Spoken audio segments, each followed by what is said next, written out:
I feel like I kind of just slept through this month a little bit because I didn't do as much as I thought I would. Let's talk about it.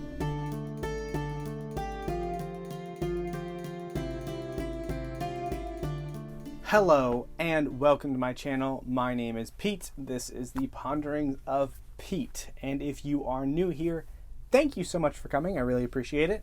There's a like button, a comment button, a comment box, and a subscribe button down below if you would like to utilize all three to help the whole almighty algorithm. And if you just want to see more content from me, because you enjoy it, because I think people do. I don't know. I just make this because I like talking about books. And if you are returning, thank you so much for returning. I'd love to hear from you as well. If you want to go ahead and comment down below, have you read any of these books? And, what did you think of them? So let's talk about the April 2022 TBR. So I just didn't read that much this month, in my opinion. It took me like 2 weeks to get through the big chunker for this month. And that cut down a lot of my read time for a lot of other things. So, Infinite Jest, I did not finish. Mr. Mercedes, I did not finish. I have made progress on them this month, in the month of May, but it's slow going with both of them. But I am actually making progress on them this month of May, whereas I barely touched them in April just because I didn't read that much. Other things that I just didn't get to, Providence of Fire / the Mortal Instrument or Mortal something. The Chronicles of the Unhewn Throne. I am doing a soft DNF on this series for now. I just have too much on my plate to pursue something that's only meh.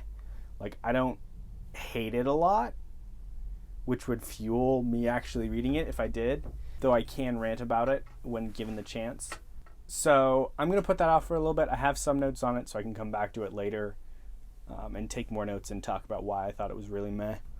But it's a later eventually thing that I'll finish it on. The other one I moved to May was 9 Fox Gambit, which I actually just finished 9 Fox Gambit, but I'm going to include that on the May TBR because I finished it in May.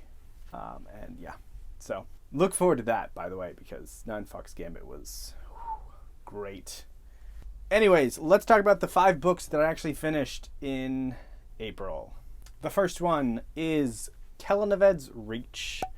Book 3. What does 3 look like? 3 in the Path to Ascendancy trilogy by Ian C. Esselmont. This takes place in the world of Malazan. These books are so much more easily digestible than one of the huge Malazan Book of the Fallen books. There still is a lot in them, and there are a lot of references to the Malazan Book of the Fallen and tie-ins and stuff like that. And just this is a backstory on 2 major characters in Malazan Book of the Fallen. It's great to see the backstory for them as well as all the other people, because there's a lot of people we get backstories for. I really like this. It's a really just fun romp, and seeing the 2 main characters interact and their plans and just how this particular empire came about is really interesting. There was a rough start in the beginning. I think there's still a certain amount of mystery of motive that I expected to be explained in these books that just wasn't as well, and I think there's reasons why, which I might talk about in a review video coming your way soon. Next one up, the one that took 2 weeks, Grace of Kings by Kevin Liu. I read this as a buddy read on the Wizardly Duo Discord with a bunch of other booktubers, and we did a live show, boom, which was super, super fun. This book was amazing, and yeah, it's the writing style is really different in terms of it seems a little bit more historical, a little bit more detached than your typical fantasy book. But at the same time, it has one of my favorite characters in fiction now as one of the main characters, and he's so well explored and nuanced, and just it's great. I love the plot lines and arcs in this book. I'm really looking forward to reading Wall of Storms this month. It's a beautiful series, and you should totally, read Grace of Kings, catch up, because we're going to be continuing to read this entire series up until Speaking Bones comes out, which I can't remember. I think it comes out in July. It comes out basically, the 4th book comes out at the perfect time for us to read it, if I remember correctly. Could be wrong. But I am so happy to be getting in this series. I'm also kind of happy to be getting in the series at the end of its, lifespan in terms of when the last book is coming out. Because getting into a really good series when the first book comes out is kind of, I don't know, there's a certain joy to it. Because you can spend years theorizing with people, or you can spend years just yelling at a wall because you don't know anybody else who's read this book. And then, book 2 or 3 comes out, and more people start to read it, and you're like, oh, friends. And the last book comes out, and you're all just talking. It's great. I don't know. Maybe I recant the statement of it's better to come in at the end, but I think I like coming at the end to a certain extent because I don't have to wait. But I wouldn't mind, having that waiting, the joy of waiting for the next book at the same time. Anyways, another series I'm continuing that I am greatly enjoying, Shadows of the Apt. As you all will know if you've been watching my TBRs or wrap-ups, Heirs of the Blade, Book 7. There's 3 more to go. Almost there. Almost there. Heirs of the Blade follows a certain Spider-Kindred that we have not seen since Book 4, for the most part, as well as some of our other characters interacting. And this one, out of the 3 kind of like mid-books, which is 5, 6, 7, I would say this is probably my least favorite because I wasn't exactly a fan of the main character, and I think that the emotions that she's experiencing could have been better explored, much like to the depth that was of the things that were explored in books 5 and 6.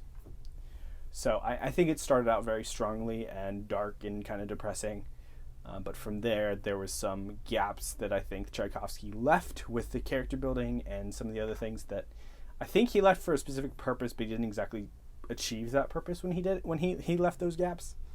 So I wish we had spent more time with her in this book, because it started keeping track of a lot more different characters within the conflict that was happening where this book is.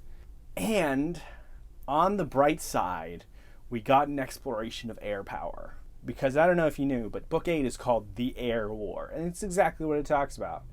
We are getting more flight, specifically flight of war. Like we've seen in the past in these books, we've seen like them using ornithopters, helicopters, and fixed-wing planes, but it's been in the fledgling stages of air power, where within war, air power is still considered to be a support to ground troops. And within our universe, within World War II specifically, there was a shift of considering air power to be a support for ground troops and using air power as a power unto itself to just rule the war with just air power. That I won't say it makes ground troops obsolete, but using air power effectively, A, involves detaching it from ground troops, and B, involves just heavily investing in it and discovering new technologies about it. And we're finally getting that. And it's exciting, and there's gonna be more war, and there's gonna be some great air battles, some great firefights and air battles, and I'm just excited. It's gonna be great.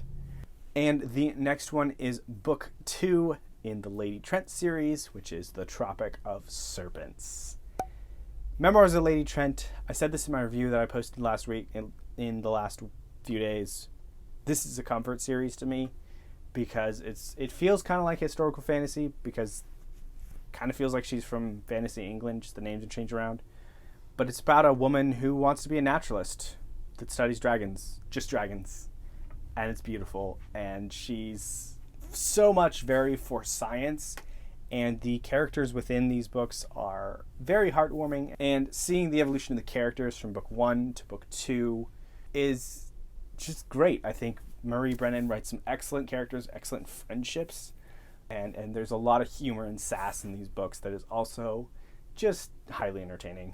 So pick these up, they're great, and I'm going to continue with this series to the end. The last one, which I was expecting just to relax and read some random Star Wars short stories, but was actually pleasantly surprised by this book. Tales from Jabbas Palace. This is a book of short stories. They're all by different writers. There's like 19 or 20 short stories in this small book. And they're all very well interwoven. They all take place around episode 6, specifically around the time of Jabba's death. Mostly before, mostly in the weeks and days leading up to it, but there are definitely some that take place that continue the story after Jabba's death in the day or so after that. And there's even one, we have an appearance from our favorite bounty hunter, Boba Fett. We see his tale of after he gets out of the him getting out of the Sarlacc pit in this instance. It is not sync with the Mandalorian / Boba Fett story because this is Legends, because the Sarlacc is honestly completely different. There's some interesting things they did with it. I enjoy this version of Boba more already because, I don't know, I kind of DNF'd the book of Boba Fett because I was just kind of like, there's some great ideas in here, but it's only okay. And I was just kind of sad because they made Boba Fett constantly monologue, and it was annoying, and then do nothing else. And it was annoying because Boba Fett is a man of action, and these short stories that I've read, from the Tales of the New Republic to this one, and then all that jazz, Boba does things, which is what Boba is. He does things. He takes contracts. He's the #1 bounty hunter in the galaxy, and he earned that, and people respect him for it. And you don't see that in the book of Boba Fett. You don't see Boba Fett. You don't see people respecting him for some odd reason. And there are specific storylines that I wish they would have done differently. I think the struggle of Boba Fett should have been more him being a man of action, him being someone who wants to go out and just kill somebody and be done, being not an option, and him having to be political about it. And they started to do that with some of the Hutt stuff that was happening. And I don't really know how they resolved it in the end because I stopped. I was disappointed in what I watched. Anyways, I think this Tales from Jabbas Palace was a really well put together set of short stories, considering they were all just like taking characters that had less than a second of screen time in episode 6 and giving them an entire backstory. I thought that was really cool and just shows you some of the passion that these writers have for Star Wars. They're like, I'm going to write a short story about this guy because he looks weird. So it was heartwarming in that aspect and just really interesting. Some of them were like really weird short stories. Specifically, there's one about an assassin, and the way he assassinates people and the way he's referenced is kind of uncomfortable. But it's cool. It's Star Wars, and I'm enjoying myself here. So that's all I read.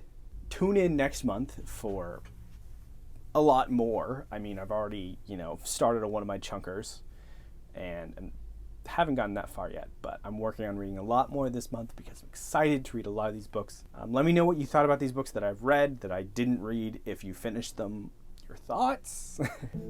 Thank you so much for watching. Make sure to get some rest because that's super important. So long.